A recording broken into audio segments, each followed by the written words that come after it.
Hello everyone and welcome to the Heathen household. Tonight we will be continuing our Reading the Lore series by jumping right back into the Prose Edda, where we will be reading about the Heathen Hrungnir and how Thor got a whetstone stuck into his head. We begin this story with Braugi telling Aegir. Once when Thor had gone into the east to fight trolls, Odin rode Sleipnir into Giant Land and came to the giant called Hrungnir. Hrungnir asked who it was that wore a golden helmet and rode through the sky and over the sea on such a fine horse.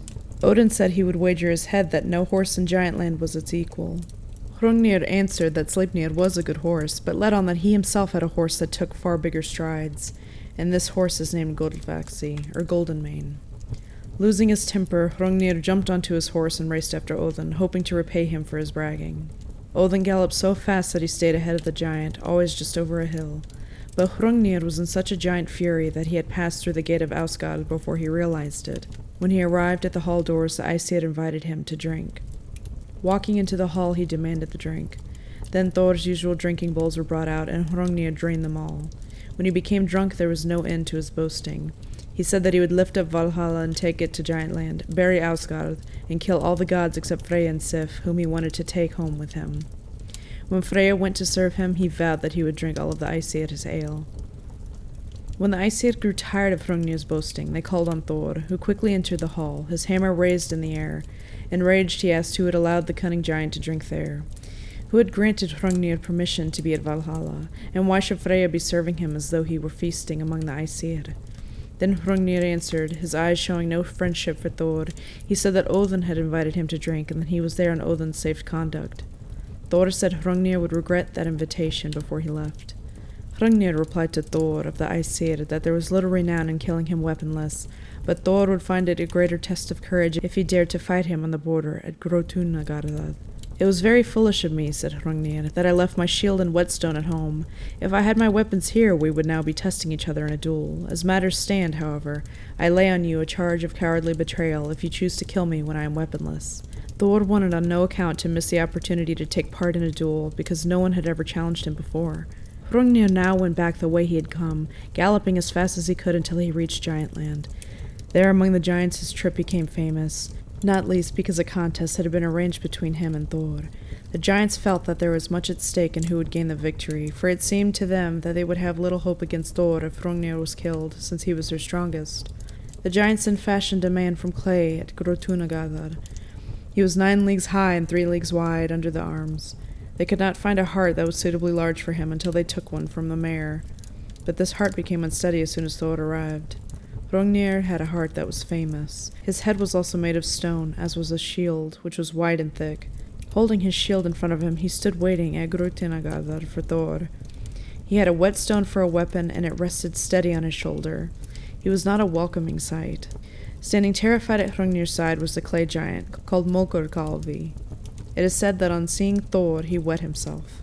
Thor, accompanied by Thialfi, went to the dueling ground. Thialfi ran ahead to where Hrungnir stood and said to him, "You stand unprepared, giant, holding your shield in front of you. Thor has seen you. He is traveling underneath in the earth and will come at you from below." Hrungnir then shoved his shield under his feet and stood on top of it, grasping the whetstone with both his hands. He saw flashes of lightning and heard enormous claps of thunder. Then he saw Thor in his divine rage. Thor was rushing towards him, but when still at a long distance away, he raised his hammer and threw it at Hrungnir. The giant, using both his hands, lifted his whetstone and threw it towards Thor. The whetstone struck the hammer in mid-flight and broke into 2. One part fell to the earth, and from it come all whetstones. The other part pierced Thor's head, so that he fell to the earth. But the hammer Mjolnir landed right in the middle of Hrungnir's head. It smashed his skull into small pieces, and he fell forward, landing on top of Thor, with his leg lying across Thor's neck. Meanwhile, Thialfi attacked Molkurkalfi, who fell in such a way that it is hardly worth a story. Thialfi then went to Thor, intending to lift Hrungnir's leg off him, but he could not move it. When they learned that Thor had fallen, all the Aesir came and tried to lift the leg, but they could not budge it. Then Magni, the son of Thor and Jarlsaksa, arrived. He was 3 years old at the time. He flung Hrungnir's leg off Thor and said, "It is a great shame, father, that I came so late. I imagine that with my fist I would have killed this giant had I met him." Thor stood up and, greeting his son warmly, declared that he would become powerful. "And," he said, "I want to give you the horse Goldvaxi, which Hrungnir had owned." Then Odin spoke. He said that Thor was wrong to give so fine a horse to the son of a giantess instead of to Thor's own father. Thor returned home to Thrudvangur, and the whetstone remained stuck in his head. Then the seeress called Groa arrived, the wife of Orvandil the Bold. She sang her spells over Thor until the whetstone began to loosen. When Thor felt that, he expected the whetstone would soon be removed. Wanting to please and reward Groa for her healing, he told the story of his return from the north, and how he had waded across the river Elevagar, carrying Alvandil southwards from Giant Land on his back in a basket.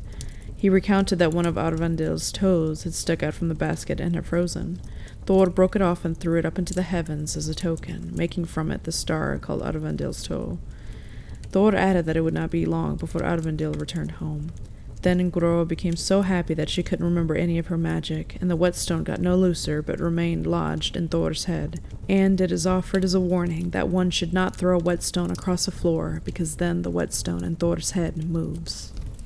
Thank you guys so much for watching. From our heathen household to yours, I hope you have a wonderful day.